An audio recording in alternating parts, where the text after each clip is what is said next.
Bonsoir à tous.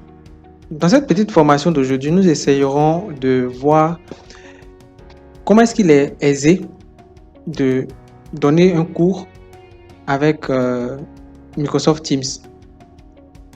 Donc, pour commencer, nous allons cliquer sur Teams, puis nous nous rendons dans Teams.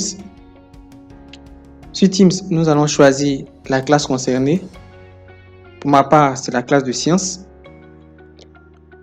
Ensuite, au niveau de cette classe, nous allons voir qu'il y a différents onglets ici qui nous permettent de travailler. Dans cette première partie, publication, c'est pour informer les élèves, échanger directement avec toute la classe, donc toute l'équipe, afin de pouvoir recueillir les préoccupations des uns et des autres, de pouvoir répondre à tout le monde en même temps.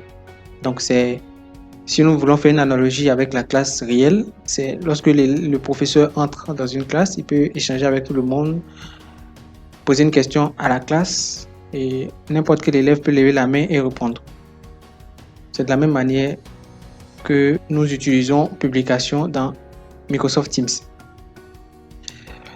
La partie fichier, quant à elle, va nous servir à diffuser notre cours, c'est-à-dire à donner le support de cours adéquat pour que les élèves puissent suivre parfaitement notre cours. Alors, après avoir fait le cours et lorsqu'on veut donner le support aux élèves pour qu'ils aient le temps de travailler cela à la maison, ou bien dans un travail inverse, c'est-à-dire que si on aimerait que les élèves puissent travailler des documents avant le cours pour rendre le cours beaucoup plus aisé, il est possible dans Microsoft Teams de partager ce support-là dans la partie support de cours. Cette partie-là est accessible aux élèves seulement en lecture seule. Voilà, c'est ce qui rend la chose beaucoup plus intéressante pour nous. Alors, on peut charger directement les cours dans cette partie, mais ce que je conseille, c'est de créer différents dossiers dans ce même dossier de support de cours qui va nous permettre de classifier les différents cours, ce qui faciliterait l'orientation des élèves pour suivre ces différents cours-là. Donc, dans un premier temps, par exemple, si nous voulons diffuser le cours de la journée, on pourra dire cours du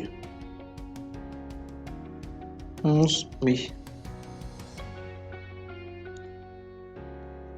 Voilà.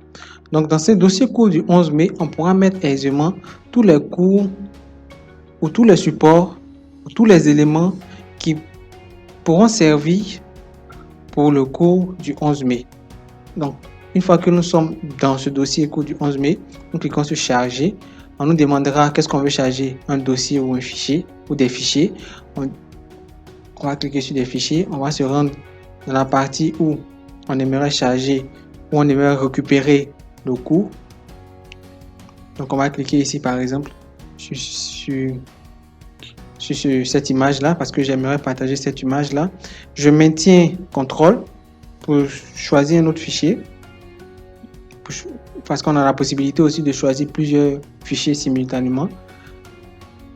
Je clique sur ce fichier PowerPoint là, je peux encore cliquer sur ce fichier Word.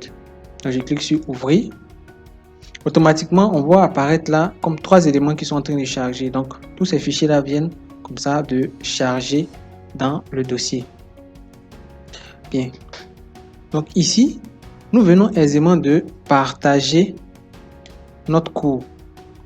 Et ce qu'on fera pour garder la chose beaucoup plus intéressante, c'est qu'on viendra informer les élèves ici que le cours de la journée du 11 a été bien évidemment publié.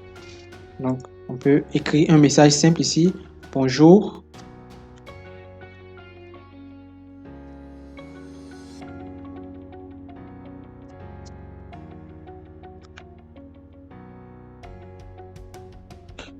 Et nous publions. Donc, aussi, nous avons la possibilité de pouvoir faciliter toujours l'accès à ce cours-là pour les élèves.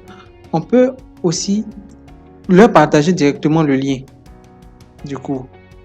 Donc, on viendra ici voici le lien de notre cours. On va dire ici, là, on va cliquer sur copier le lien. Voilà, copier le lien. C'est ce lien-là qu'on va copier. On viendra donc dans publication. On pourrait par exemple envoyer une annonce pour que cela soit un peu plus imposant, un peu plus important.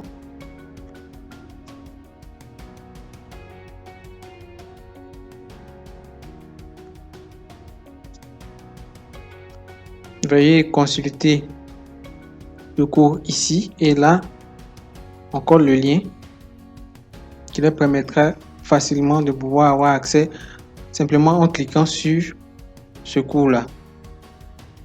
Voilà, donc ainsi, avec ces différentes méthodes-là, on vient aisément de partager notre cours à tout l'ensemble de la classe. Maintenant, voyons du côté élève.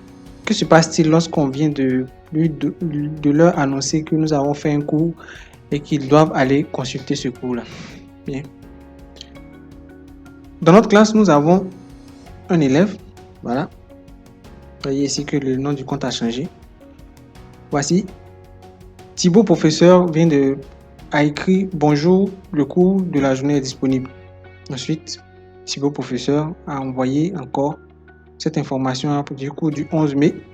Et il a envoyé « Veuillez consulter le cours ici ». Donc, comme je vous disais, dans cette partie-là, tout apparaît de la même manière que si on était professeur ou si on était élève. Voilà. Donc, je clique ici pour voir. Directement, vous voyez, ça me redirige vers l'onglet fichier. Ici, je peux maintenant aisément vérifier là si le cours est disponible. Cours du 11 mai. Voilà, ça me permet de faire la différence entre ce qui est passé et ce qui maintenant est présent. Voilà, donc là, je vois aisément qu'il y a un nouveau cours qui vient d'être mis. Et ce cours-là, Dieu merci, il est en première position. Voilà, et là, je viens de voir tous les cours que le professeur vient de publier. Alors, ce petit crayon-là va me faire comprendre que cette partie-là est en lecture seule, je ne peux pas la modifier. Alors, si je clique ici, je vais voir que mon document Word va s'ouvrir. 5e 2019-2020.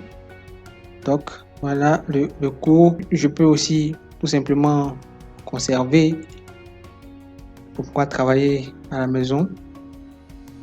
Et voilà. Donc, dans cette partie-là, on peut aisément publier nos cours et permettre aux élèves de pouvoir y avoir accès. Donc, ainsi, nous venons de terminer cette petite formation qui nous a permis de connaître quels sont les éléments de Microsoft Teams qui nous permettent d'échanger directement avec les élèves et de pouvoir leur partager notre support de cours. Merci beaucoup pour votre attention. Nous nous disons à bientôt.